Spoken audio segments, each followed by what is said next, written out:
Assalamualaikum warahmatullahi wabarakatuh. Dear brothers and sisters in faith, and our honorable guest, this is the fifth segment of our discussion. In the previous segment, we explored the concept of sibgha. Today, I would like to present a topic based on our research findings regarding the garments of the soul, as mentioned in Surah Al-A'raf, verse 26. يا بني آدم قد أنزلنا عليكم لباسا يواري سوعاتكم وريشا ولباس-التقوى ذلك خير ذلك من آية الله لعلهم يذكرون. Let us begin. The floor is yours, sir. Wa alaikum assalam wa rahmatullahi wa barakatuh. Thank you, respected moderator and dear fellow believers. I appreciate the opportunity to continue this important dialogue. I would like to seek clarification regarding the silk garments mentioned in Surah Al-A'raf, verse 26. Is it true that these garments, as described in many parts of the Quran, refer to the RUH garments of the soul? Could you kindly elaborate? Let us examine Surah Al-A'raf, verse 27. يا بني آدم لا يفتننكم الشيطان كما أخرج أبويكم من الجنة ينزع عنهم لباسهما ليريهما سوآتهما إنه يراكم هو وقبيله من حيث لا ترونهم إنا جعلنا الشياطين أولياء للذين لا يؤمنون. O children of Adam, do not let Satan tempt you as he did your parents out of paradise, stripping them of their garments to expose their nakedness. This verse implies that Adam and Eve lost their garments due to Satan's deception. What key lesson or phrase can we reflect on from this verse? I understand. It refers to how Adam and Eve, our first parents, were deceived by Satan in paradise. As a result, their garments were taken off and their nakedness became apparent. So, the phrase stripping them of their garments is essential here. That's an insightful observation. Let me ask, where were Adam and Eve originally created? And where did this event, the loss of their garments, take place? They were created in the eternal realm, in paradise. That is also where Satan deceived them to approach the forbidden tree. Am I correct, sir? Exactly. This is an important part of our theological reflection.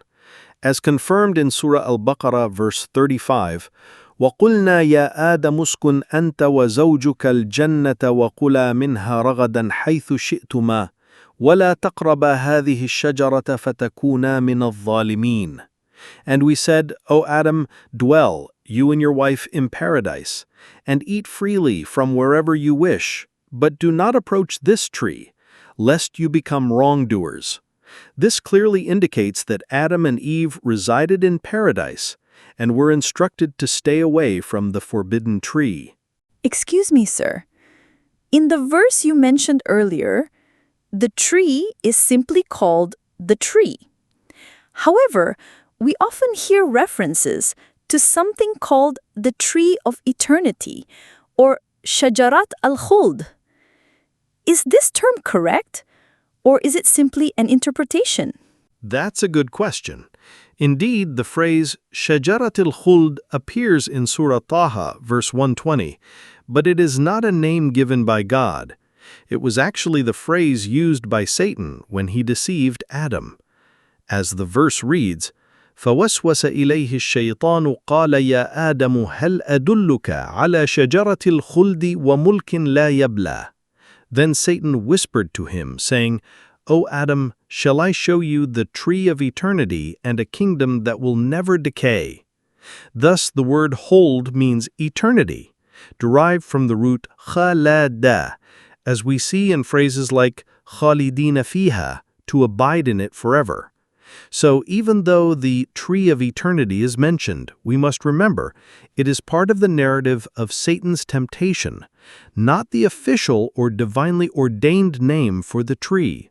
Fascinating, sir. But how was Satan able to tempt Adam and Eve? Weren't they in paradise, a realm guarded by countless angels? That's a profound question. Are you aware of where Satan and the jinn were created, and what substance they were formed from? Allah explains this in Surah Al-Hijr, verse 27. وَالْجَانَّ خَلَقْنَاهُ مِنْ قَبْلُ مِنْ نَارِ السَّمُومِ. And the jinn we created before him from scorching fire. And also in Surah Ar-Rahman, verse 15. وَخَلَقَ الْجَانَّ مِنْ مَارِجٍ مِنْ نَارٍ. And he created the jinn from a smokeless flame of fire. So consider this. Where do you think such intense, ever-burning fire, exceeding even the temperature of the Big Bang, estimated at 10 to the power of 43 Kelvin, might exist? MashaAllah, that sounds like the fire of Jahannam, hellfire. That's what came to my mind, sir. Exactly. We can conclude that Satan and the jinn were created from that burning fire and the realm of the afterlife. This realm contains paradise and hell, which coexist side by side. Because Satan was created in the same dimension as Adam, he had direct access to influence him easily, and Adam had no knowledge of Satan. And remember, the primordial matter used to create the man of the afterlife also came from this same realm. Incredible. So that's why Allah breathed the ruh, the soul, into Adam and Eve, to elevate them into a more noble and perfected state. But even with the ruh, Adam was still tempted. Isn't that so, sir? Indeed. This highlights a critical point in spiritual knowledge. At that time, Adam and Eve had not yet received guidance from God to recognize who Satan really was, or to understand the influence of his deception. This teaches us the essential role of divine guidance in helping us avoid the footsteps of Satan. May I ask, sir, which exerts stronger influence, Satan or the angels? The highest power belongs only to Allah, the Almighty. If I may say so, the best protector and the only true guide is God Himself. Even the angels must obey His commands. Therefore, we should take refuge in Allah, not the angels, because He is the one who gives protection. Still, it saddens me. Why did Adam and Eve have to fall into temptation, lose their garments, and be sent down to earth? If Adam had not been tempted, if he had not descended to earth, then none of us would be here today. Wouldn't you agree? That's very logical. Almost as if it was a divine scenario for the continuation of humanity on earth. After all, souls in paradise lack physical desire. Procreation would not be possible without physical bodies. Precisely, Miss Aurora's sister.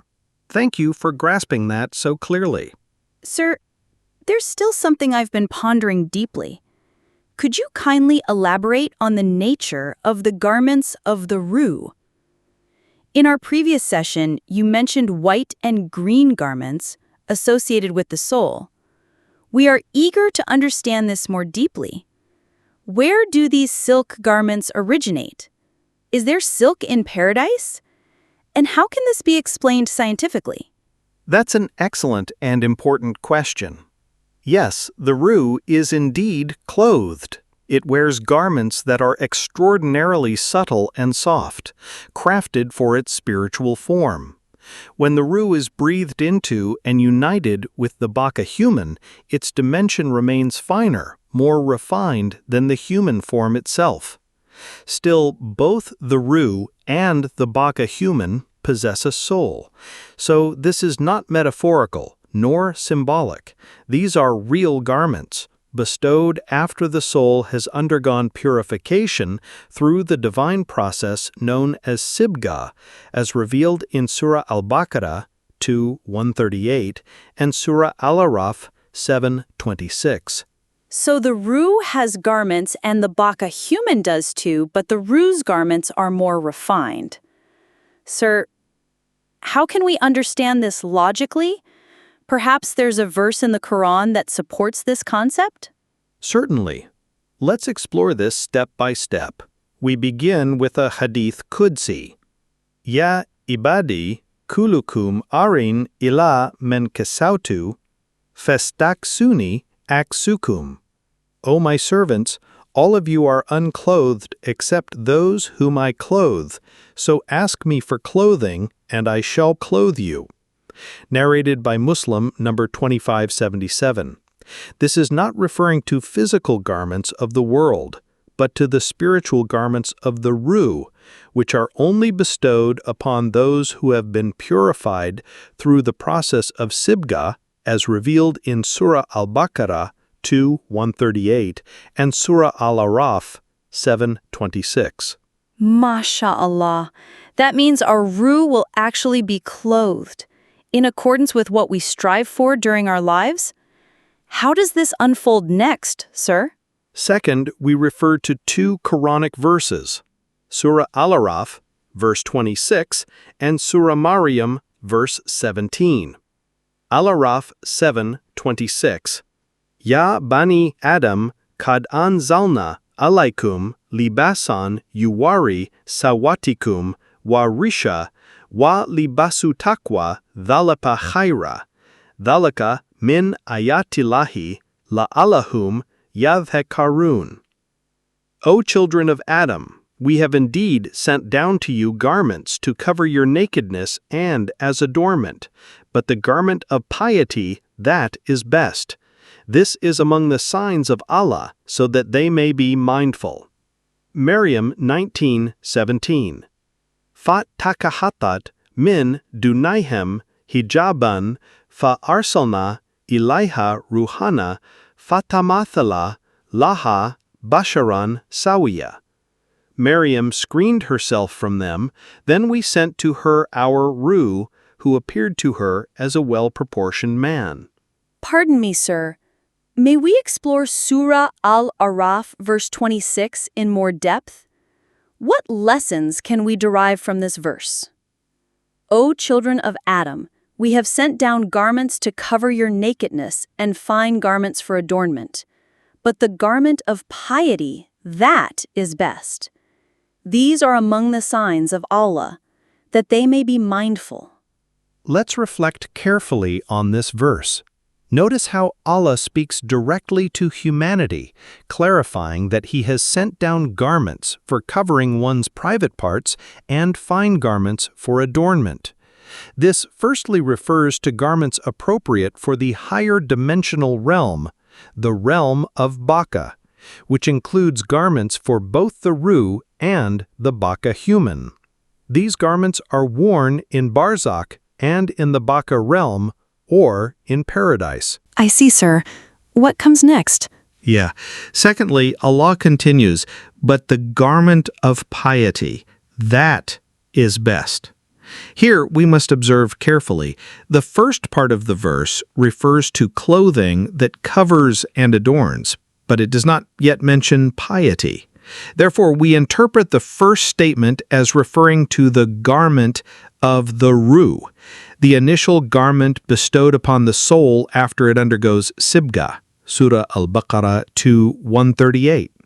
Is that the radiant white garment you described in our previous session? Exactly.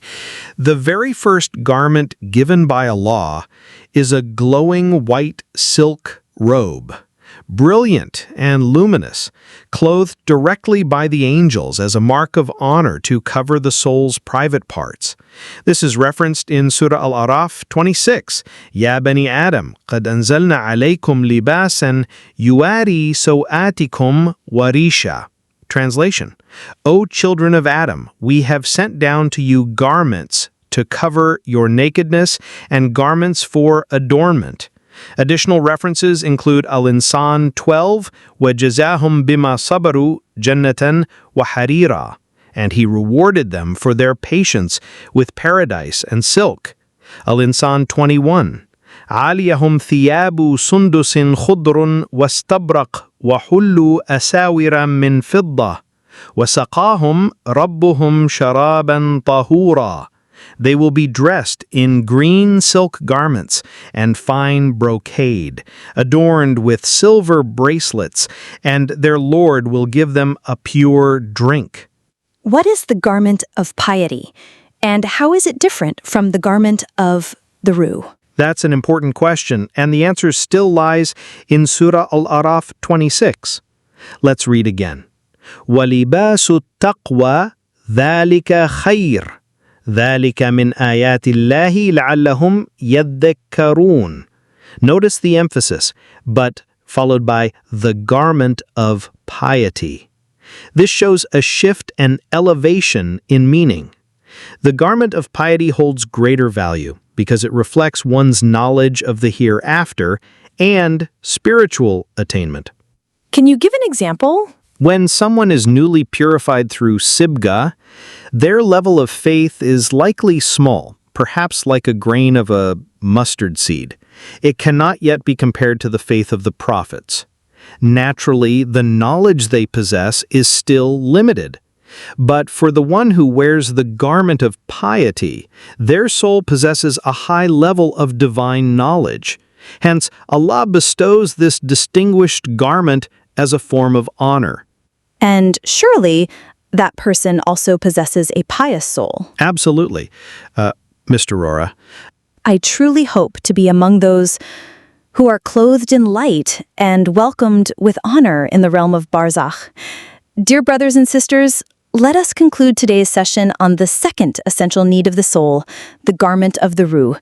Insha'Allah, in our next session, we will continue with the third need, faith, iman, in segment 6. Wabillahi tawfiq wal hidayah, wassalamu alaykum wa rahmatullahi wa barakatuh. Ameen ya Rabbal Alameen. For in the afterlife, our RUH will be granted according to what we strive for in this life. Wassalamu alaikum wa rahmatullahi wa barakatuh.